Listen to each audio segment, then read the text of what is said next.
The movie is set in the dystopian future, where human innovation has reached unprecedented heights. After years of hard work, some scientists created Project Connect, enabling humans to travel to other dimensions using portals. One of their machines orbits the Earth, while its counterpart, called the Machine 2, was sent across the galaxies about 60 years ago to a designated planet. With its journey equivalent to 20 light-years, once Machine 2 enters the planet's orbit, it can link up with the other one, allowing instant travel between the two planets. As the movie goes on, we see pilot Captain James in his spacecraft when he receives a message. Comms 1 tells him that an unmanned probe has successfully tested the portals and returned, and now he has been chosen to investigate the said planet. After the team gives him the necessary trajectory to slingshot him through space, Captain James is ordered to orbit the Earth twice in search of intelligent life, and then return to his home base. Once he gets the green signal from the main base, James begins his burn countdown and adjusts his spacecraft,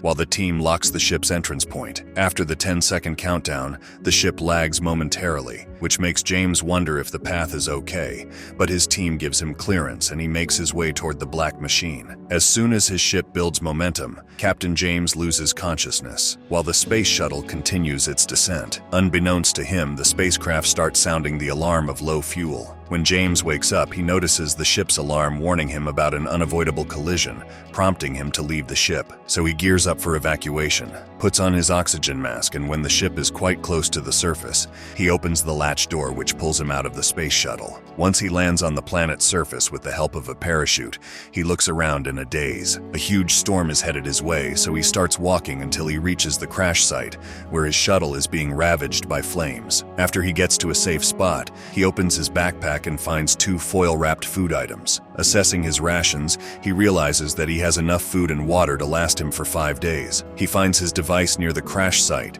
which indicates that the atmosphere of this planet might be similar to the Earth, so he brings out a bottle, attaches it to his oxygen system, and takes off his mask. Then he attaches a nasal cannula to the bottle, which relieves his heavy breathing, and he lies down on the floor to catch his breath. Once he is better, he removes the nasal tube and uses the receiving chamber to send a message to the main base from planet E581.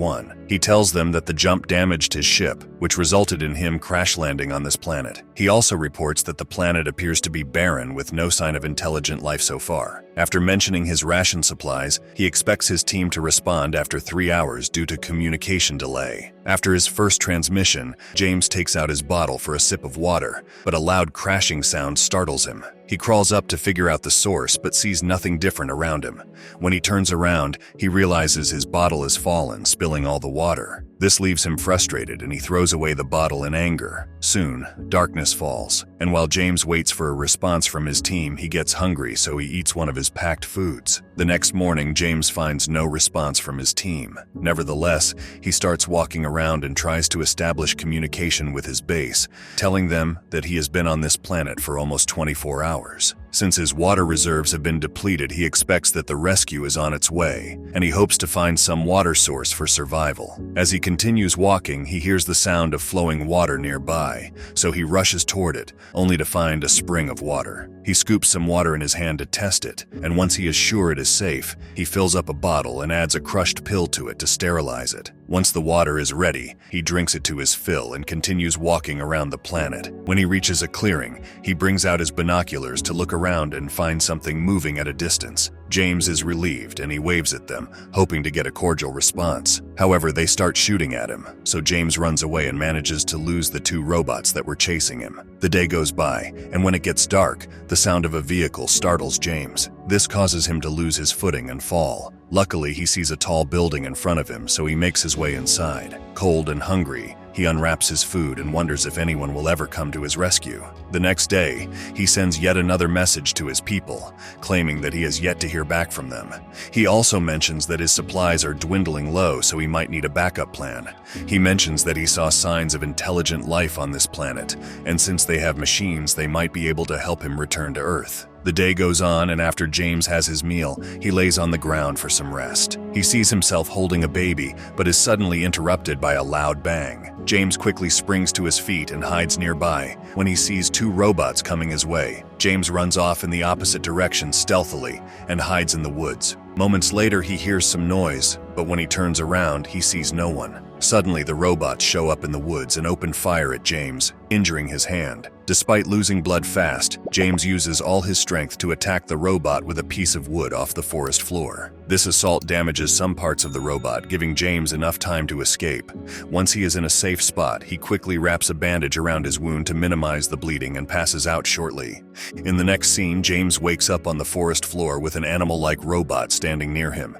He quickly grabs the wooden stick to ward off the robot, but then he realizes that the robot isn't aggressive. Instead, it has its attention on a chip on the floor, so James picks it up and the robot starts following him. Moments later, James happens upon a container on the ground, so he sends another transmission, telling the base that he has discovered an unusual container covered in what seems like alien writing. Shortly after, he finds a house and walks in. When he enters the dark house, lights illuminate the area, revealing a fully furnished home with a bed. He notices a gun on the study table with other supplies. James finds a video player, and when he plays it, it shows footage of a family enjoying their holiday. When suddenly a helicopter flies over them, followed by a huge crash, after which the movie ends. The morning after, James wakes up and tends to his hand. While he is examining the gun, he accidentally fires it, almost killing himself. Spooked, he leaves the house with his belongings and the robot follows. When he takes a break, he tries to pet the robot, but it does not respond. James tries it again,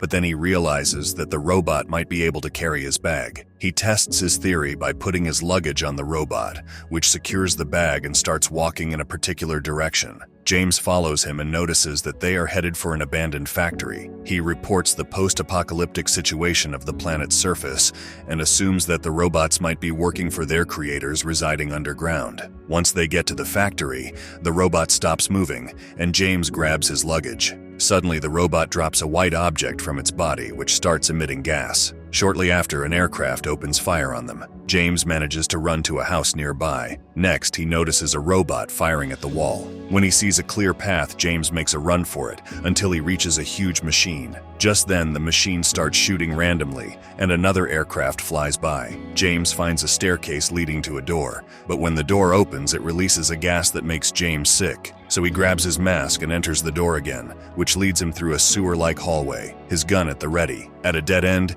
he notices a robot headed his way. He shoots at it, but to no avail. As James braces himself for an attack, it surprises him when the robot just opens the door and enters, totally ignorant of James. Inside, James notices the remains of a human skeleton. Just then, he receives a message from Comms 1, telling him that they received all his messages but were unable to respond due to an issue. When James reaches the control room, he notices that every security camera shows multiple dead bodies. Suddenly, James realizes that everyone on the planet is dead, which leaves him frustrated and hopeless. Comms 1 sends a message about their miscalculation, saying that the machine stayed on the planet longer. Meanwhile, James notices some Bible verses and old flyers on the wall. After he puts two and two together, he realizes that he is not on another planet, but a post-apocalyptic Earth. When he started his journey, it set off some events that eventually led to mass destruction.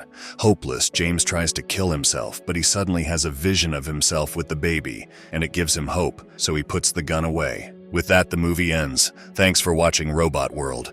Don't forget to subscribe to our channel. See you next time.